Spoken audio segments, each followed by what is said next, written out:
accept the prompts you get. And yes, I think we are live.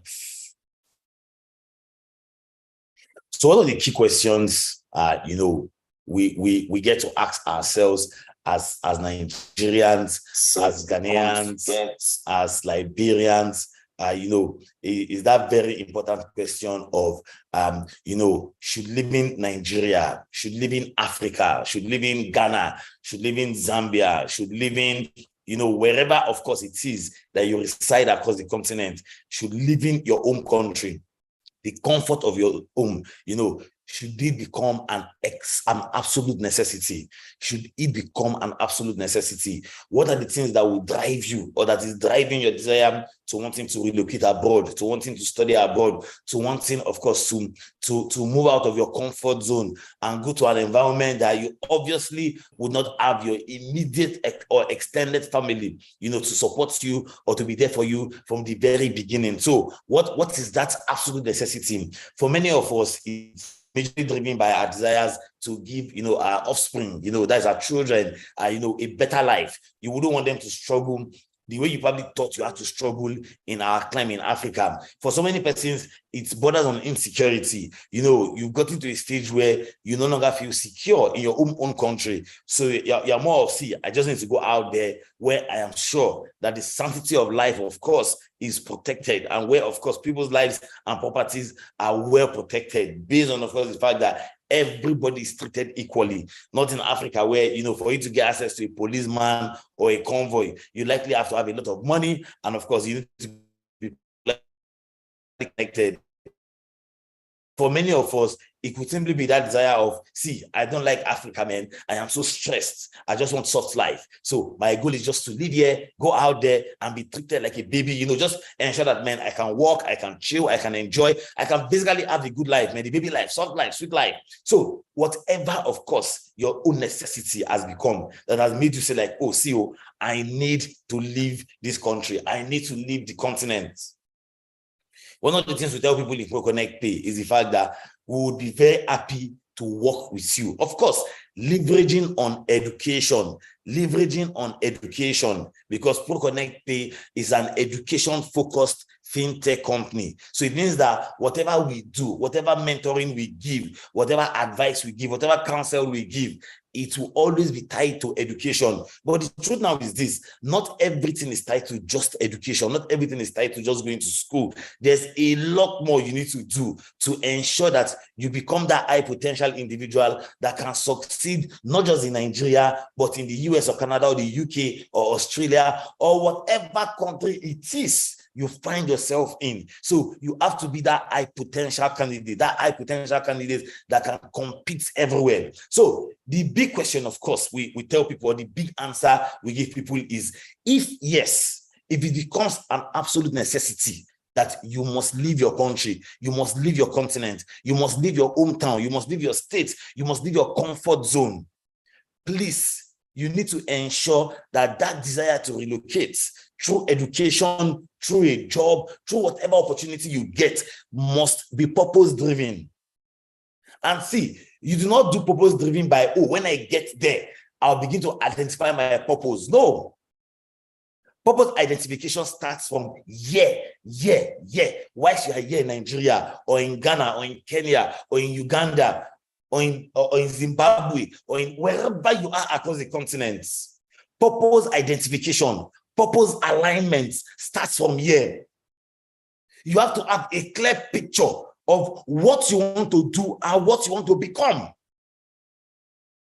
Because the very moment you are thrown into that economy and that society, it presents a lot of opportunities, but it also can knock you off your path, your plan, or your path, if you're not purpose-driven and intentional about your desire and that absolute necessity of wanting to leave, of course, your continent or your country. And being purpose-driven is not a spiritual thing or something that is so bogus and so big. No. It simply means that you need to have a clearly defined career path. That's what it simply means. Okay, let me break it down further. Having a clearly defined career path means that you have a clearly defined skill. a clearly defined area of expertise. It could be technical skill, it could be soft skill, whichever one it is, but you must have a clearly defined career path. And having a clearly defined career path simply means that you also have a clearly defined skill and area of expertise. Because this first is the bedrock by which we can even say to an extent that you are high potential. And I am pretty sure that for every one of us attending today's, our online events, you are not here because you feel, oh, I'm just here to just waste my time. No. The whole essence of your being here today is because you desire something good for your life and you are ready to pay the price to get that thing. So, like I tell people, I get to talk to or mentor across the world. I tell them that I also don't like speaking to the floor or to the ground. So it means that whatever I say, whatever I tell you, you need to run with that information. You need to run with that motivation. You need to run with that inspiration and begin to put the building blocks to make your life work, to make your career work, to enable you to stand out, to be deemed high potential. So this first is the basics to going global.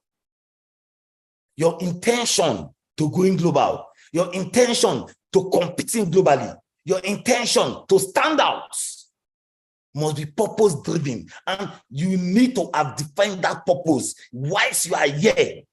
Because what it simply mean is you are following a plan, a pathway. Yes, life happens. Your plan might not go as expected. But the good thing is, because you have a clearly defined picture of where you're going to, you can pivot a little. So long as it finally takes you to your destination, you can change strategy. You can change static.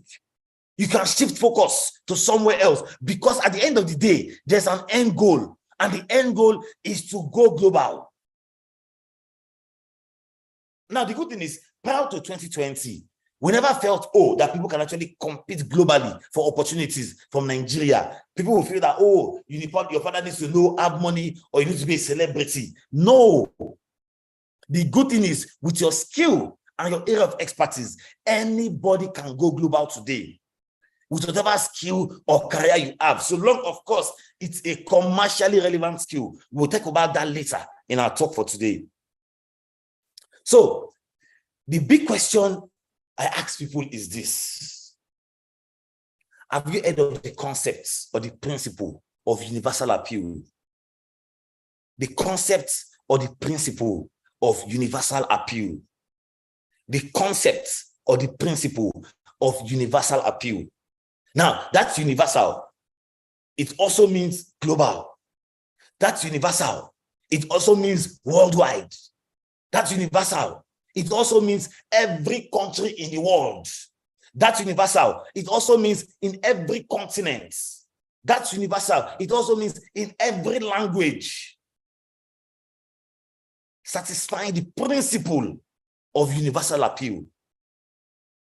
For anybody that desires to compete globally, to go global, you must inculcate the principle of universal appeal. It's a must. You cannot negotiate, you cannot negate, you cannot ignore the principle of universal appeal.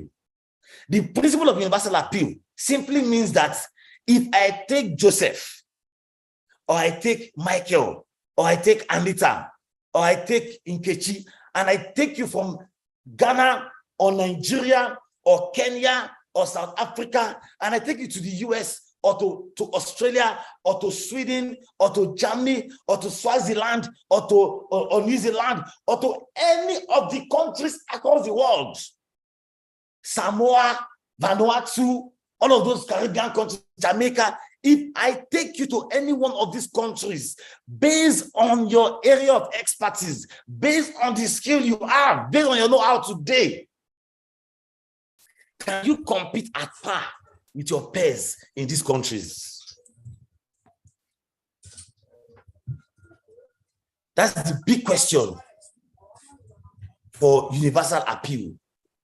Can you compete at par with your peers in this country based on your know-how, based on your knowledge. For many of us, we're comfortable being champions in our local communities, on our streets, in your office, in your state, in Nigeria, in Ghana, in your family, in your church or your mosque or your small social group. You are comfortable being the local champion. But the truth is, if your goal is to go global, if your goal is to compete globally, then you will need to test that hypothesis that what I know today, can I stand at par with my mates and my contemporaries in the same field and compete with them? Of course, not rivalry form of competition, healthy competition, that I know what they know and they know what I know. So the both of us are equal in the eye of our employers.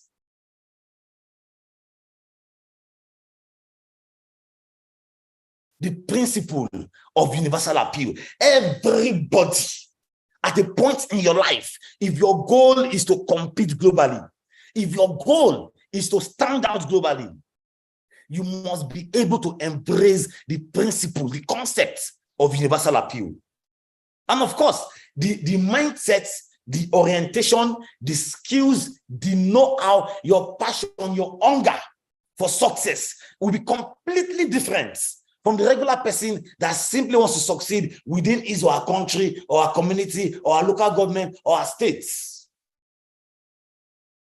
Because the both of you are seeing things in two different lights and perspectives.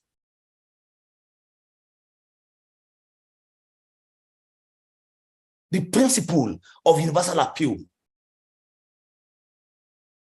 If you satisfy that principle, you have the right mindset, the right know-how, the right exposure, the right skills, the right education. Trust me, you can compete globally and work anywhere, whether it's a Fortune 10 company or a Fortune 100 company or a Fortune 500 company or a Fortune 1000 company or a Fortune 5000 company or a Fortune 10,000 company. You will see yourself working with such institutions because you've hit every one of those metrics by satisfying the principle of universal appeal. Of course, it's not every time everybody has all of those metrics right.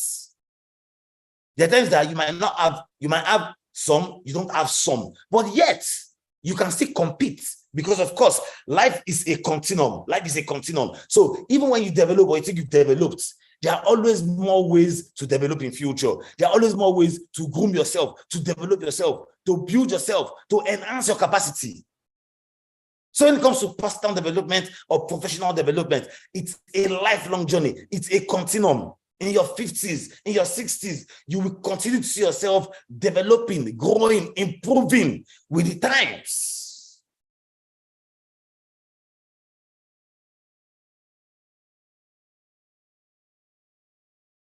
So the big question, of course, that you will want to ask today is, okay, Elder, now that you've given us this foundation to the concept and principle of universal appeal, how do I attain universal appeal? How can I attain universal appeal? What are the steps to take? What are the things I need to know? What are those things I should begin to cultivate that would allow me attain that principle of universal appeal, that will allow me to internalize and live out the principles, the things that makes you universally appealing. Whether it's in Nigeria, whether it's in Kenya, whether it's in South Africa, whether it's in Malaysia, whether it's in China, whether it's in Sweden, whether it's in the UK, whether it's in Australia, wherever you are. Of course, the number one thing is acquiring a global education. That's the major reason the bulk of us are here today. But it's good for us to reiterate that point. Acquiring a global education. But now see, let's put a little comma. Let's put a little comma underneath that acquiring a global education, acquiring a commercially relevant global education. Let me say that again.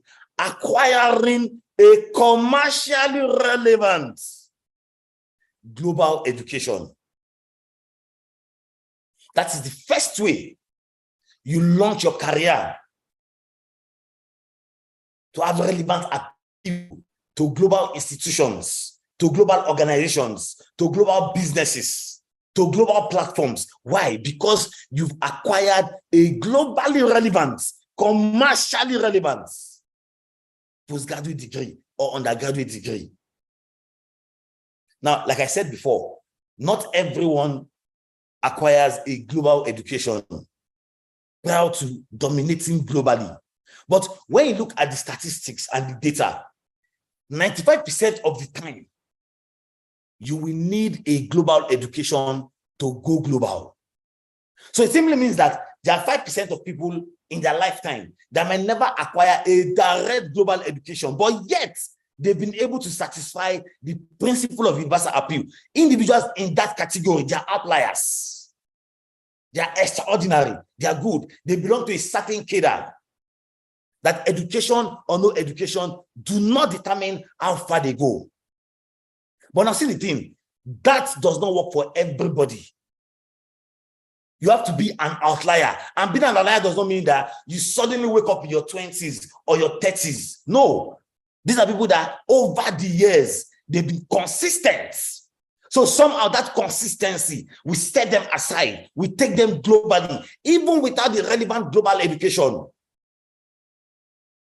But on a norm, on a general basis, based on what data and statistics tells us, you need a global education to enable you go global, to enable you compete globally, to enable you stand out globally, to enable you satisfy that principle of universal appeal. Because what it means is, with your global education, you can practically go to any part of the world and get a job as an expatriate, including your own country. I have some friends that work in oil and gas, and they work within the telecommunication industry. These are Africans that are working in their home country. But you know the funny part? They are working as expatriates in their own country. They were employed from abroad, shipped back home as an expatriate to work in their own country. My brothers and sisters, that is the highest level of universal appeal. That a company will employ you, and they will employ you like you are an expatriate, like you're not a citizen of the country, and they will pay you at that level. Give you car, give you house, give you extra bonuses. Why? Because you've been able to satisfy that first principle, acquiring a global education. So when I tell people oftentimes that, is leaving Nigeria or Ghana or Kenya, is it an absolute necessity? Yes, it is. It is, if your goal is to acquire a global appeal that would make a global company say that, see, the same salary we would have paid you in the US or Canada or the UK or Australia or Sweden or China or Malaysia or Singapore, we would pay you that and more if you go back to your own country to help us work in this area or work in that area. That is exactly what acquiring a global education does to your career. In your desire to go global, in your desire to satisfy that principle of universal appeal. But now that we've spoken about that education, let's backtrack a little. Let's talk about something else. Assessing or acquiring a global education, you have to be purpose-driven. You must be purpose-driven. So, like we tell candidates on our platform, and like I advise people generally, do not go abroad to study without a clearly defined purpose. Okay, I've graduated. I've worked for a number of years. I want to become a lawyer or an auditor or an accountant or a data analyst or a software engineer or a financial analyst or a nurse or a microbiologist. What do you do as an individual? You begin to seek out opportunities that allows you build credibility in that field of yours, in that area of yours. Like I usually give advice to, my peers and even those younger than I am. I tell them that the first 5 to 10 years post your BSc, the first 1 to 10 years post your BSc, I call those years the years where you are sowing your seed. Where you are sowing your seed. You are laying the foundation for how the next 20, 30 years of your life would be. So oftentimes, when people feel downcast that, 5 years after graduating, my life has not gotten to where it's meant to be, I tell them, my guy, do not despair. Do not despair. In life, everybody's journeys are different. Some of your mates will be lucky to get a good job instantly. For some of you, you would have to go and get a small job, begin to build from scratch, move to the next small job, before your first major breakthrough will come. So you do not judge the success of yourself or your mate by the first 10 years post-graduation. Because the first 10 years post-graduation is majorly the years you are meant to have laid the foundation, build capacity, be known for this. Then the next 10 years of your life, you now begin to reap the dividend of the fruits, the foundation that you laid for your life. So it does not matter if you are here and you have a 50K job or a 70K job or a 100K job and you are seeing your peers earning better than you. If you are here, it does not matter that where you work is somewhere in Yamapaja or Ikorodu or Mushin or Ebonyi State and your peers are working in VI or Ikoyi or Ikeja. It does not matter. It also does not matter too that at your age, you're like, oh God, why am I still being treated like a junior staff in this place? By now, my mates are already managers or sub-managers, but look at where I am. Do you know what matters in all of these things? What matters is in that your 20K job or your 50K job or your 70K job, are you building a consistent career history that will lay the foundation for the next 10, 20 years of your life? Post your first degree. Are you laying the foundation? So yes, I might be earning 50K or 30K, but I am doing this because it is consistent with my long-term aspiration to be a global microbiologist. It's consistent with my long-term aspiration to become a banker. It's consistent with my long-term aspiration to become a data analyst. With my long-term aspiration to become an architect. So I will collect this small pay today because I know that I am building the consistency I need for the next 20, 30 years of my life post-graduation. So your current job or your current pay does not matter at all if there's consistency. And like I said, everybody has different kind of destinies, not just in Nigeria, it's across the world. Some of your classmates will get better jobs and better pay. Some of us will not get. It does not make them better than you in the interim. No. Eventually, so long as you are consistent and you are purpose-driven, you will all meet somewhere. It's surely going to happen. Sorry.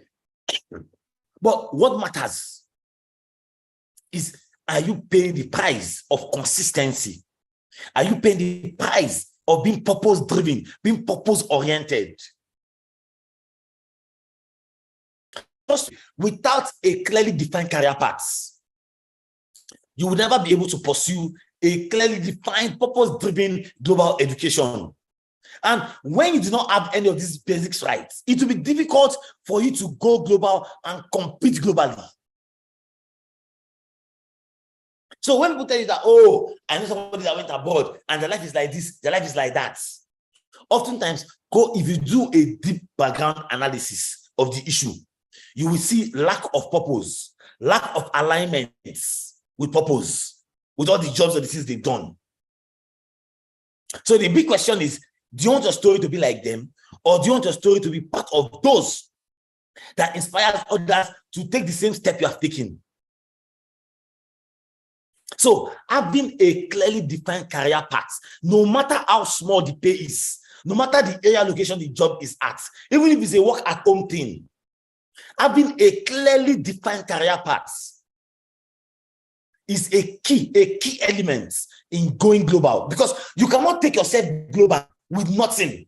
You cannot take yourself globally with prayers. You cannot take yourself globally with luck.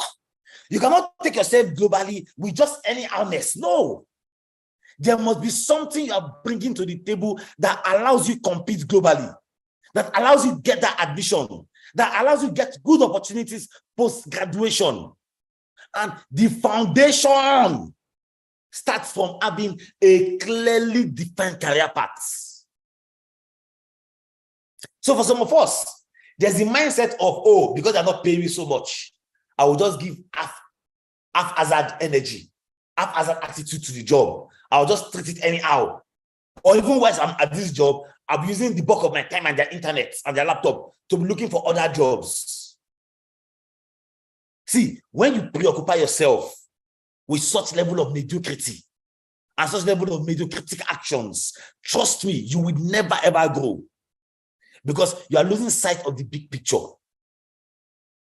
Oftentimes, all you need for opportunities to locate you is to keep being good at what you are doing, keep improving, keep developing, keep being diligent, keep showing up, keep going above and beyond.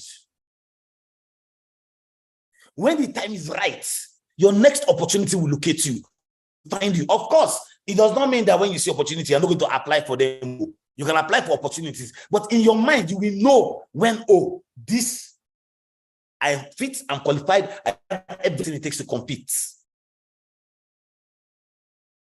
So the energy we used to complain and whine about low pay, about, oh, where I'm working, about dissatisfaction, if you use all of those energy and give yourself a new perspective, that it's not about now, it's about the long term.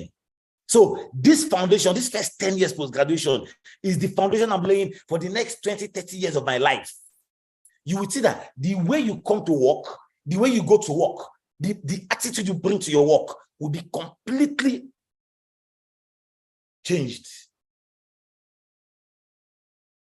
And I'm not saying this from a textbook definition of what can happen to you. I'm also sharing some of these things based on my personal experiences, based on the experiences of a lot of people in my network that I also know, that have applied the same belief in their lives and careers.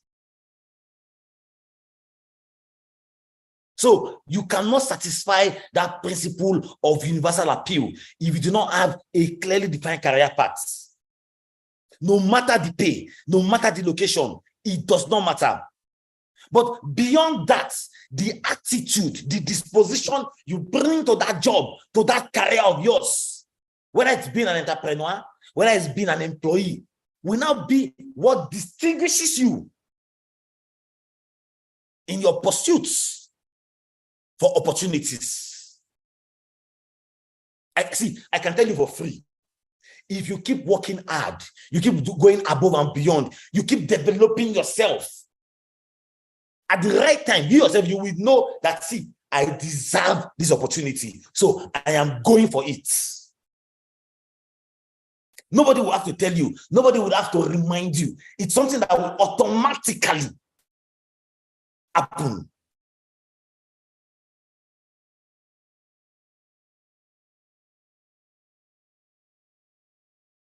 So the big question to going global is, are you ready to go above and beyond, to improve yourself by taking professional courses consistent with your career paths, by attending conferences, seminars, events, whether it's online or in person, consistent with your career paths, writing exams consistent with your career paths, exposing yourself to global information by joining global professional bodies, global events, consistent with your career paths.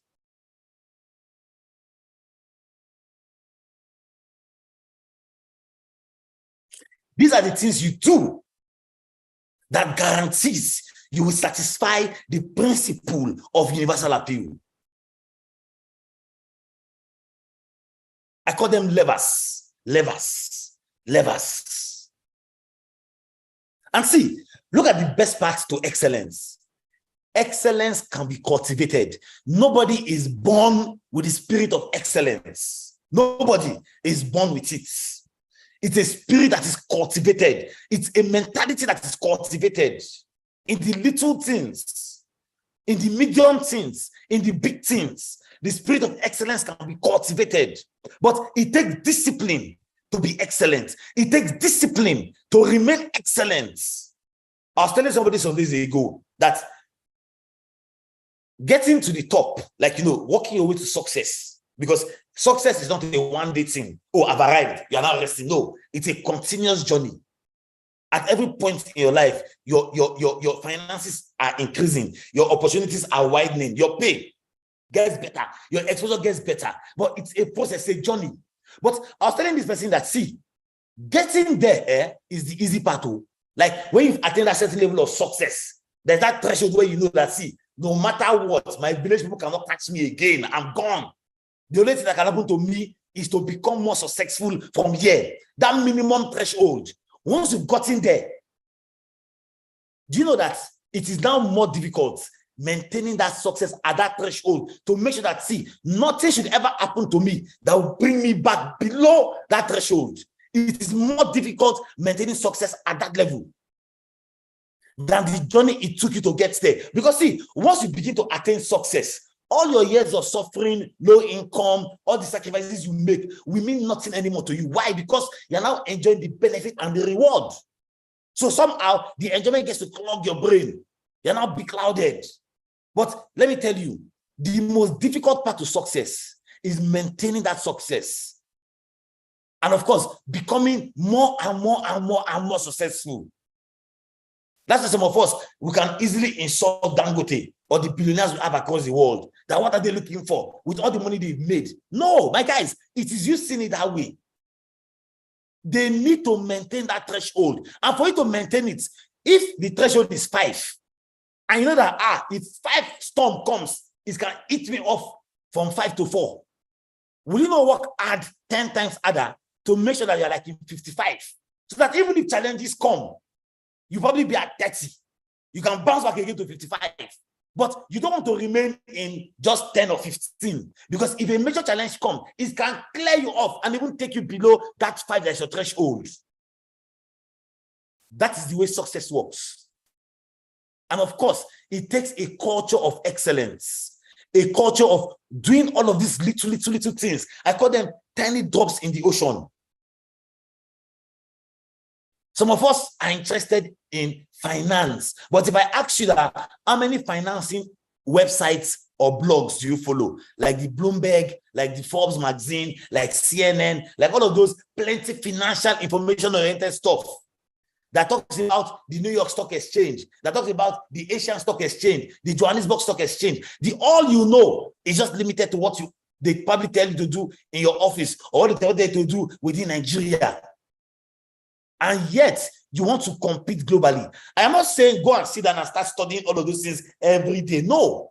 But just by signing up for a newsletter that you get on a daily basis in your mailbox is enough to begin to feed your heart and your mind with global information that is relevant to your skill and area of expertise. Reading magazines, relevant to your area of expertise. Of course, I wouldn't say don't read social stuff, don't crack joke, don't read content skits. I do that a lot myself, but there's a balance. As I get a lot of those social content, I'm also getting a lot of intellectual content relevant to my area of expertise, relevant to my career paths. And it's one of the easiest way to be attuned with the world. Let me give you a good example. Some months ago, I was in Washington, D.C. So I was having a conversation with this very matured, retired American. He has worked in education for more than 45 years. So well-versed, well-traveled, well-exposed. I can't remember the specific issue we're talking about, but it had to do with something, education, and a global policy that the US had just released. So, we're talking bantering, we're talking. So I was also sharing my opinion on that issue. When we're done with our conversation, this guy was so impressed that, in fact, he gave me his personal business card and gave me his personal phone number, that whenever I come to this particular state he resides in, that I should call on him, that he likes me, that he never would have thought that a young guy from another part of the world would be so well versed in issues that trend globally. Of course, in my mind, you probably think that that's like an insult, or that was like the problem, man. I'm educated, we have access to technology. But it's the reality. Oftentimes, and you know the funny part, I didn't know these things because I read the special textbook. No, it's simply listening to international news on CNN, Al Jazeera, of course, signing up on emails, newsletter for all of these global platforms that keep me abreast and attuned with what is happening across the world. So somehow I was able to have a seamless conversation with someone that felt is way, way, way, way ahead in terms of exposure. But yes, I could match the level of exposure by the conversations I had with him. Those are one of the major ways you know someone that can come. Can you go abroad and speak confidently to the latest trend in your industry from a global perspective? The latest updates, the latest information. Like I tell people, do not know things for the sake of show off. Know things for the sake of networking oftentimes. Because when you get to some places, the knowledge you have that you think, oh, it's not useful, can become the icebreaker to assessing opportunities, to opening doors of favor for yourself. And of course, prayers will not bring all of those things to you. You have to read them up. You have to take courses. You have to connect with professionals in your field. To be seen, to make efforts to develop and improve yourself. Consistent with your career paths. Consistent with your long-term career aspirations. And trust me, like I tell people that, see, it takes between a month to 6 months to build certain level of consistency when you decide that, see, this is the career I want to pursue. Because when this is the new thing you want to do, even if you have a job that's not connected to your career aspiration at the moment, somehow you will create time every day, no matter how busy your schedule is, because it aligns with your purpose. It aligns with your long-term aspiration. It aligns with the future you see for yourself, the future where you're successful, where you're financially comfortable. So no matter how tired or stressed out or far out, you would always look for a way to develop capacity, to get knowledge, to acquire the skill needed to progress. And I'm not saying this from a Perspire to Maguire angle. I'm saying this from an angle of reality. I've seen people do this. So, of course, the big question is always that, are you ready to pay the price of excellence? Pay the price to succeed. Pay the price to go global. I have a friend of mine. This guy studied mass communication in Nigeria. When he graduated, he started working in one of these sports radio station and newspapers. So he did all of those graphics, media work, editing, all of those things that he obviously was trained to do. So he was in the US for a master's, ironically India. But when he got there, he already had the OT that almost, see, if I leave this country for a master's, I'm not going to do that mass media. I will switch and go and do another BSc in cybersecurity. Luckily for him, and of course for the US, you can do a BSc in 1 year, in 6 months. It's self-paced, online. And it's like any other university in the US. You will graduate to the BSc that can use to compete for jobs anywhere in the world. So in 1 year and 6 months, when this guy told me the sleepless nights, the weekends, the long work he had to do to attain that certification, that graduate degree, both the BSc and the MSc in cybersecurity, alongside the fact that he had to work to sustain and maintain himself. Today, this friend of mine earns more than $500,000 per annum in income.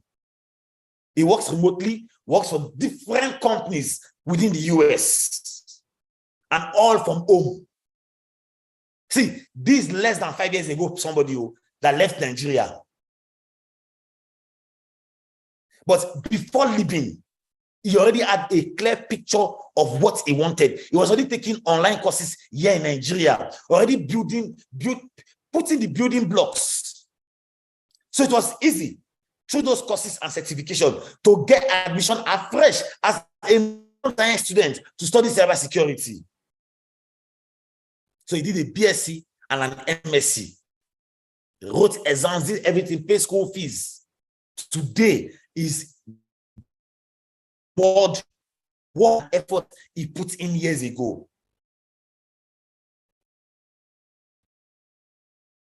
And of course, he writes professional exams regularly. He's always traveling to different jurisdictions within the US to write one cybersecurity exam or one information security exam or the other. Every time, constant need for development, constant need to improve, constant need to ensure that the latest skill, the latest knowledge, the latest update to your industry, I would acquire it myself. Because the goal is you want to remain relevant.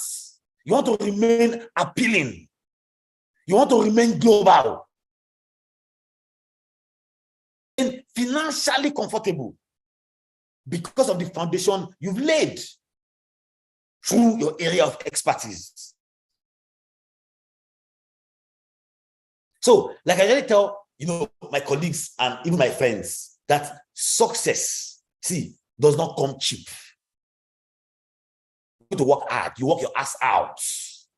Even when you think you have money already, or you think that you're comfortable, that is even the time you work 10 times harder. Because in your mind, you've tested what it feels like not to have.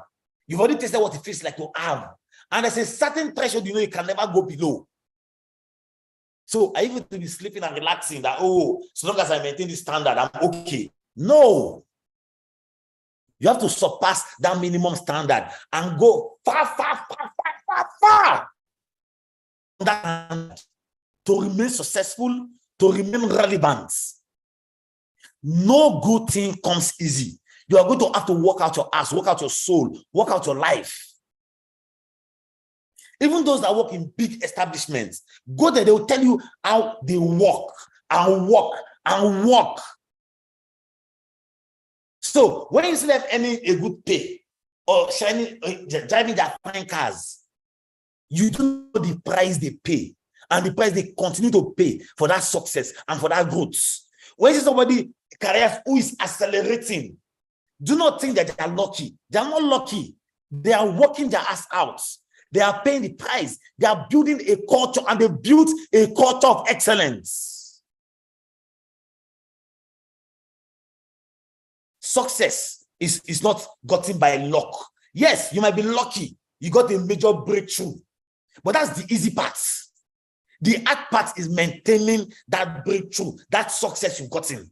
That is how you know somebody that will be successful in 10 years to come, in 20 years to come, in 30 years to come. That's why I said that the first 10 years does not matter. Because in reality, it's more like you are flashing, you are laying the foundation. So those that are genuine success stories, check them out in 20 years' time, in 15 years' time, in 30 years' time. They are the guys that success will remain. Their success is durable. Their success is solid rock. The foundation of that success was built aright.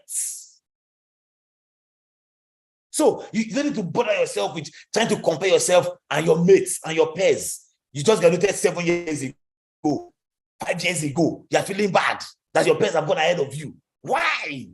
When your life is just starting, do you want to die in 10 years' time or in 20 years' time? No. There's a big picture ahead of you. And success is a continuum. No matter the level you are at, success is a continuum. So if you are here earning 50,000, that is your level of success. It's a continuum. Keep doing what you need to do to go above and beyond, to be that consistent, to be universally appealing, to acquire a global education.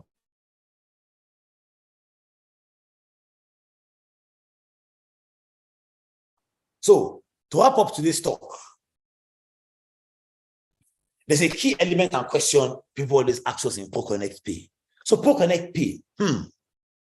People get to even asking that question nowadays, even in secondary school, high schools. I get to go to at times where I get to offer some form of mentoring and advice.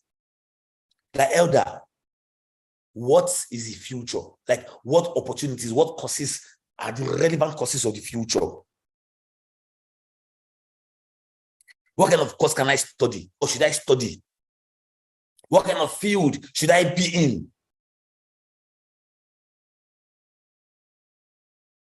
To remain competitive. Like my colleague Grace already mentioned before. For those of us, of course, interested in taking the loan, we can ask you questions about your experience to give appropriate advice, because your situation might be unique. If you've probably had different kind of jobs that are not really in alignment, but somehow, and you see, this is where perspective comes to play. Let me just say this before I jump to my conclusion. This is where perspective comes to play. Some of you have low-paying jobs. Some of you have done different kind of jobs. And somehow, in the midst of all of these experiences, you are not even seeing the lights of opportunity that's presented to you. So let me give you a good classic example. There's a lady on our platform whose profile, I was fortunate for my colleagues to show me. This lady had worked as a teacher all her life. Almost 20 years experience, all her life as a teacher. And from everything, you could see that she's very passionate about STEM, science. But you know that on her CV and application, she never just could identify the fact that this STEM thing that you're passionate about can actually become a launching pad as scientists. Because all of these years, you've been in the academic field. It doesn't matter whether you're teaching secondary school students or primary school students. The main thing is that you're in academia. You work as a tutor, as an educator, building the next generation of scientists through your area of expertise. So you're a STEM advocate. Please, what better way to sell yourself when you're not trying to look for admission to study microbiology, which you studied in your first degree in the US or Canada, or to study an edutech-oriented course because you are big on STEM, you are big on advocating STEM. You even tend to use technological tools to teach. Now, a regular teacher in the house will just see that and say that, I'm just a teacher. But in my mind, I'm like, wow. I saw more of how this lady can actually brand and package herself consistent with her work history. All I did was just change the perception around the experience that she felt, it's teaching job, there's nothing special about it. Whereas there's a lot that's special about that. Some of you might have worked as a marketer, as sales, as and shop assistant, and PA. But in all of your experiences, there seems to be a recurring theme around sales being the thing you've done the most. And you are here like, this person is confused about career option. When from the bulk of the things you've done, you seem to have a flair for sales job. Yeah, sales can be quite difficult if you're selling a product that is difficult to sell. But trust me, if you sell a product that is easy to sell, that is available everywhere, that is easy, you will love sales as a career path. So all you need to do is just begin to make them see the light, the difference. That do not judge what your sales experience so far by the jobs you've done. All of those things are just the foundation you need to build on from there to get better opportunities in time to come. So oftentimes, your work experience, your work history might not make sense to you. But see, take a closer look at that work experience, at that CV, at all of the things you've done that you think are disjointed, and pick one that, okay, of all of these things, looks like I did this one the longest, or I did this one the most, and it's a commercially relevant field. Okay, I'm going to pick this as the career of the future I want to be for myself. Oftentimes, do not discountenance the little experiences you have. Do not discountenance those little jobs you've done. Do not discountenance the place you are currently at. All of those things are laying the foundation for the kind of future you want to compete globally, to go global, to study a commercially relevant course, to acquire a commercially relevant skill. Only if you pay a little attention and change your perception around how you see it. It can be difficult to do if Sopa and Sakpa or Shege are showing you Pepe. But the truth is, because you are here and because you are listening to this, you can calm your mind and your heart down. Open your mind and look again at your work experience that you think, oh, I do not have a clearly defined career. Go and look at all of the things you've done. All of those things, which of them is commercially viable? Then, which of them did I do the most? Okay, and I know that I've had the best of experiences working here. But is it possible that this field can remain relevant in 10, 20 years to come, which guarantees my financial success, my professional success? I'm saying this for the benefit of people that might find themselves in that kind of shoe. In Nigeria, in Ghana, in Kenya, it's always very possible that you see yourself in that kind of shoe because, of course, of the kind of lack of opportunities that is not equally distributed. But like I mentioned at the beginning, when living in Nigeria becomes an absolute necessity, the mindset you have will not have to be different. It has to change. And the way you see things will be completely different. So whether you want to go through direct Canada Express entry, or you want to go through education, everything I said is still relevant. So if people decide that, oh, okay, Elder, what if I don't want to go abroad? I want to study in Nigeria. Maybe I don't go to Covenant University or ProconnectPAY University. Those things can still make you commercially relevant. Because the good thing now is that Canada and so many countries across the world are now opening pathways for high potential individuals. So, whilst of course the context of our talk for today is focused on education and the fact that we finance people, I also want us to look beyond just education as my concluding talk. That you can be high potential and you do not need to go through an education abroad. You can do that same study, that same master's here in Nigeria. Of course, I will not encourage you to go to a Unilag or UI or Uniben to go and do a master's because of ASU strike and all of the substandard things they teach here. You want it to be worth your time? Go to Covenant. Go to ProconnectPAY University. Go to schools that you know somehow there's a difference in the way they teach. There's a difference in the way they deliver their lectures. There's a difference in the way their graduates are perceived out there. It's the reality. The graduates of these institutions are perceived in a way that is completely different from somewhere that went to Unilag or OE or Uniben. It's facts, reality.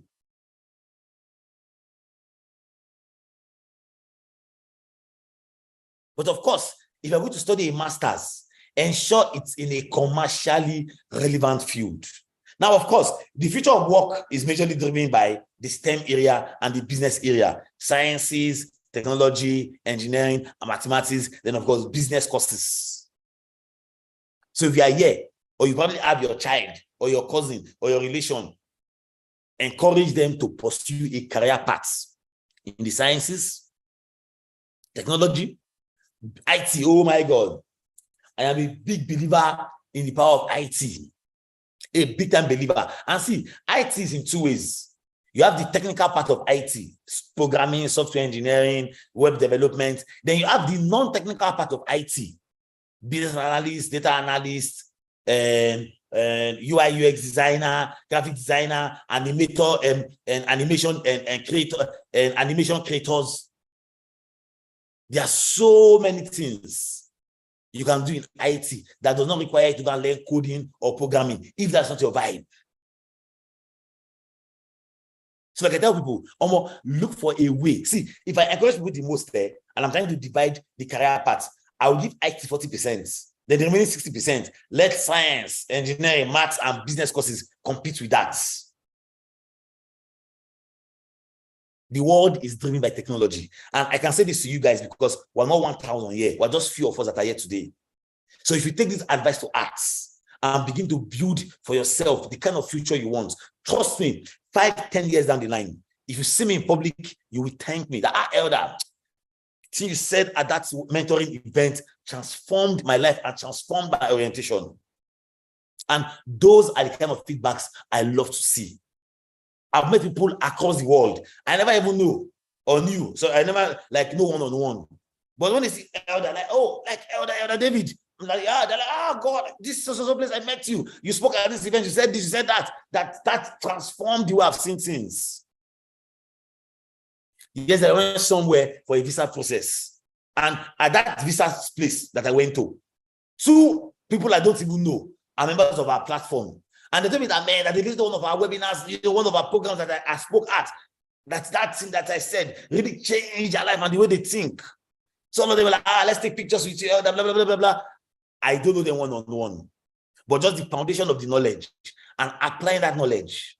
So it's my hope that for every one of us that have attended today's program, that all of the knowledge you've gotten, if you think, oh, I was distracted at work, oh, I didn't really hear everything you were saying, the online recording will be available to everybody. So you can meet any of my colleagues and get it from them. Listen to it again, take to heart everything that has been said today. I can assure you, your life can never remain the same if you apply all of these principles, all of these metrics. You will compete globally, you will attain financial success, you will continue to maintain that success 50, 100 times above the threshold that you know that I can never go below. Because that's what makes success very sweet. And of course, success has a lot of friends. When you are successful, a lot more people want to know you, want to associate with you, want to help you. Do you know that it is easy to help somebody that's already successful? You will get help easily because you're already successful. Unfortunately, it's not meant to be so. But that's actually the way the world works. When you're already successful, it's easy to be more successful. It's easy for people to help you because they've seen your record, they've seen your track record. It's easy for them to believe you because your track record is speaking for itself. So the hardest work is getting there, but the other work is maintaining and exceeding that minimum threshold of success that you can never go below. But the good thing to know is that if you've already imbibed the spirit of excellence, and all of these things I've said before, even at that level of success, it won't be difficult. It becomes a normal thing, the norm, because you do not take that process of growth for granted. And that's something I want everybody here today to take to heart and to keep in mind. So, like my colleagues earlier mentioned, in ProconnectPAY, we fund people to study in the US and Canada. Hopefully, we will start funding people to study in the UK from next year.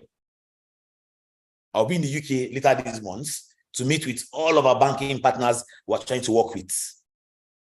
Like we do in ProconnectPAY, we pay for your school fees, your feeding, your accommodation. When you graduate, you get to pay back the loan. So if you are here and you want to study an MBA or an MSc, consistent with your work experience, no matter what that experience is, ProconnectPAY will be very happy to fund you. And the good thing is, whether you're a first-class graduate, or a 2-1 graduate, or a 2-2 graduate, or a third-class graduate, or an HND graduate, ProconnectPAY is always happy to support that aspiration of yours to acquire a global education. So we'll be very happy to support you, to back you up, to acquire a global education. It's my hope that all of the knowledge we've said today, all of the things we've shared, that every one of us would also see ourselves at the top. And at the top would be, anywhere across Africa or any part of the world. I'll be very happy, of course, to align with people whose life we've impacted directly and indirectly. Thank you very much. Elder is my name. And of course, I work as CEO for ProconnectPAY. God bless us and bye-bye. So, Grace, I don't know if you're probably taking over for me just to give the final closing speech, and of course, we'll close for today.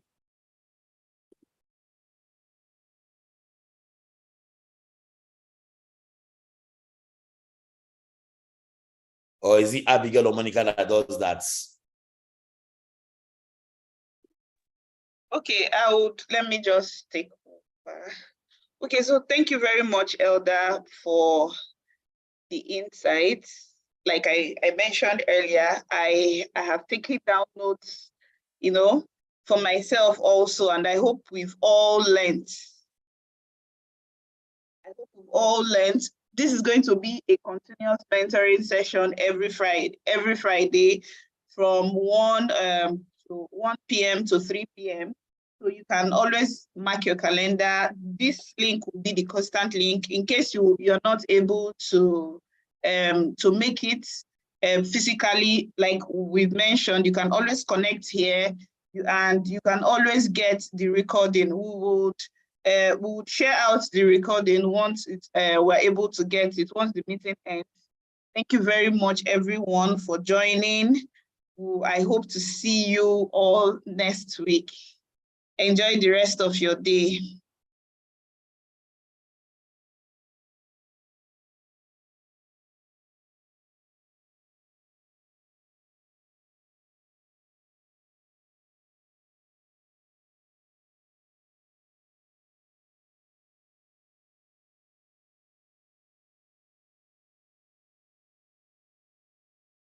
Big Zephyr, Big Zephyr, Big Zephyr, Big Zephyr. First of all, rest in peace, Virgil Abloh. Don't spill no drink on my clothes when I'm Louis V dripping. Don't like stress in my dome. Straight to the head when I'm 1942 sipping. Been heavy since morning. Not they talk to me in public. Mix my drink with a little money. Smoke my weed to the claro. Lamborghini driver.